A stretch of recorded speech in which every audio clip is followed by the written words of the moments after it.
ഞാനൊരു ചോദ്യം ചോദിക്കട്ടെ? നിങ്ങൾക്ക് നിങ്ങളുടെ ബർത്ത്ഡേക്ക് ഫ്രണ്ട്സ് ഇങ്ങോട്ട് ബർത്ത്ഡേ കാർഡ് ഗിഫ്റ്റ് ചെയ്യുന്നതാണോ അതോ അവരുടെ ബർത്ത്ഡേക്ക് നിങ്ങൾ തിരിച്ച് അങ്ങോട്ടൊരു ബർത്ത്ഡേ കാർഡ് ഗിഫ്റ്റ് ചെയ്യുന്നതാണോ ഇഷ്ടം? എനിക്ക് ഏതായാലും രണ്ടും ഇഷ്ടമാണ്. ഞാൻ എൻ്റെ ബർത്ത്ഡേക്ക് വേണ്ടി വെയിറ്റ് ചെയ്യുന്ന അതേ ലാഘവത്തിൽ എൻ്റെ ഫ്രണ്ട്സിൻ്റെ ബർത്ത്ഡേക്ക് വേണ്ടി വെയിറ്റ് ചെയ്യാറുണ്ട്. കാരണം എന്താ വെച്ചാൽ എൻ്റെ ബർത്ത്ഡേക്ക് എനിക്കൊരു ബർത്ത്ഡേ കാർഡ് കിട്ടും, അവരുടെ ബർത്ത്ഡേക്ക് എനിക്കൊരു ബർത്ത്ഡേ കാർഡ് കൊടുക്കുകയും ചെയ്യാം. ഞാനെങ്ങനെ ബർത്ത്ഡേ കാർഡ് ഉണ്ടാക്കാമെന്ന് വെച്ചാൽ കൂടുതലും യൂട്യൂബിൻ്റെ സഹായത്തോടെ ആയിരിക്കും. പിന്നെ കുറച്ച് എൻ്റെ കയ്യിൽ നിന്നിട്ടിട്ടും. പക്ഷേങ്കിൽ ഞാൻ ഫ്രണ്ട്സിൻ്റെ ബർത്ത്ഡേക്ക് മാത്രമല്ല കാർഡ് കൊടുക്കുക. ചിലപ്പോഴൊക്കെ അവരെ സോപ്പിടാൻ വേണ്ടിയിട്ട് ഗ്രാറ്റിറ്റ്യൂഡ് കാർഡ് കൊടുക്കാറുണ്ട്. എന്തിനാ അങ്ങനെ ചെയ്യണേന്ന് വെച്ചിട്ടുണ്ടെങ്കിൽ ഒരു എക്സാമ്പിൾ വെച്ചിട്ട് ഞാൻ പറഞ്ഞുതരാം.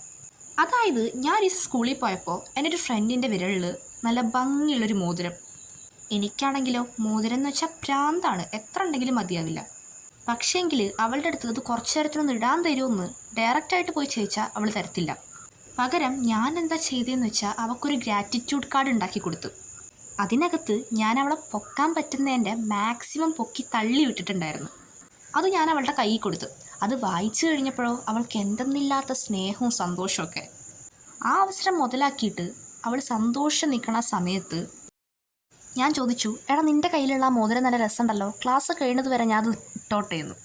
അപ്പോൾ അവൾ പറയുക, എന്തിനാടാ ക്ലാസ് കഴിയുന്നത് വരെ നീ അത് സ്വന്തമായിട്ട് എടുത്തു എന്ന്. അങ്ങനെ ആ മോതിരം ഞാൻ കൈക്കലാക്കി. നിങ്ങളും വേണമെങ്കിൽ ഈ ഐഡിയ ട്രൈ ചെയ്ത് നോക്കിക്കോ. ചിലപ്പോൾ ഇതുപോലെ മോതിരം കമ്മലൊക്കെ കിട്ടും.